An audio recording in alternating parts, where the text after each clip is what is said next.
En este vídeo vamos a definir la balanza de pagos para la construcción del modelo de Mandel-Fleming. El modelo de Mandel-Fleming realmente es una versión ampliada del modelo ISLM que incorpora el sector exterior. Bien, para empezar a definir la balanza de pagos, primero vamos a definir la balanza por cuenta corriente. La balanza por cuenta corriente es sencillamente la balanza que representa los intercambios entre dos países de bienes y servicios.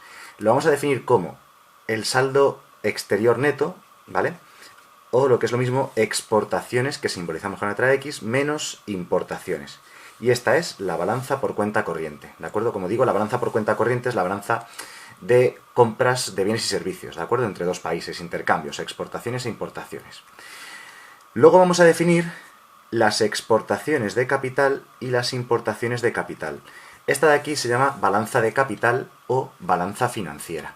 Bien, esta balanza financiera lo que representa son los intercambios entre países de activos, ¿de acuerdo? Activos tipo capital.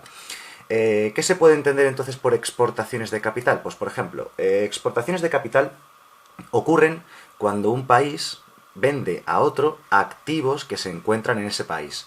Por poner un ejemplo cualquiera, imaginemos que estamos en España y que un alemán compra una casa en Mallorca.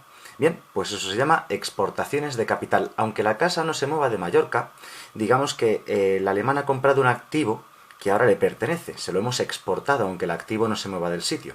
Así que lo importante cuando decimos que exportamos algo no es que el objeto exportado se mueva o no se mueva del sitio, sino lo importante es hacia dónde va el flujo de dinero.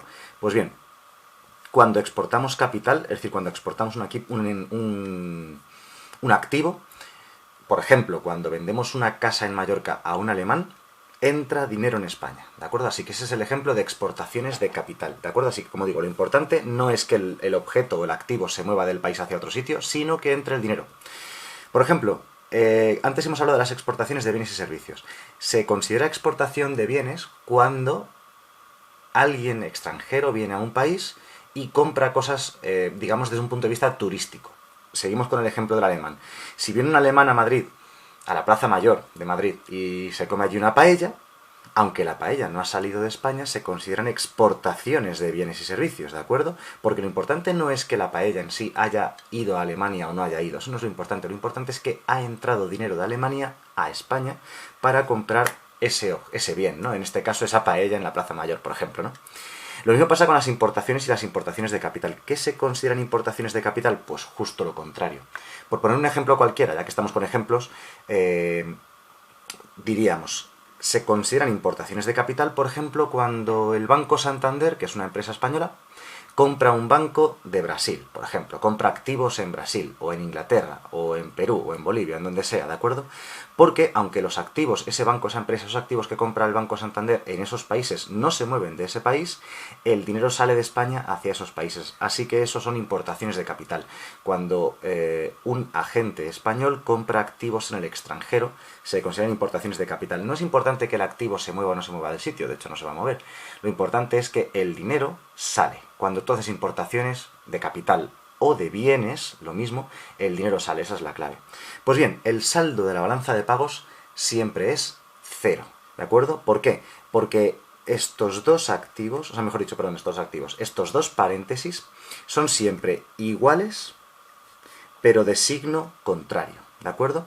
De tal manera que la balanza por cuenta corriente se anula con la balanza por cuenta de capital.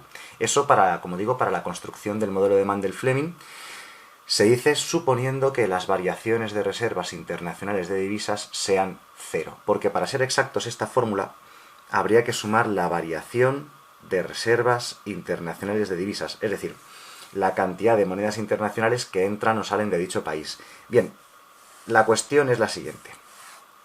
El término de la izquierda, la balanza por cuenta corriente, siempre va a ser exactamente igual a la balanza financiera o por cuenta de capital, más la variación de reservas internacionales de divisas.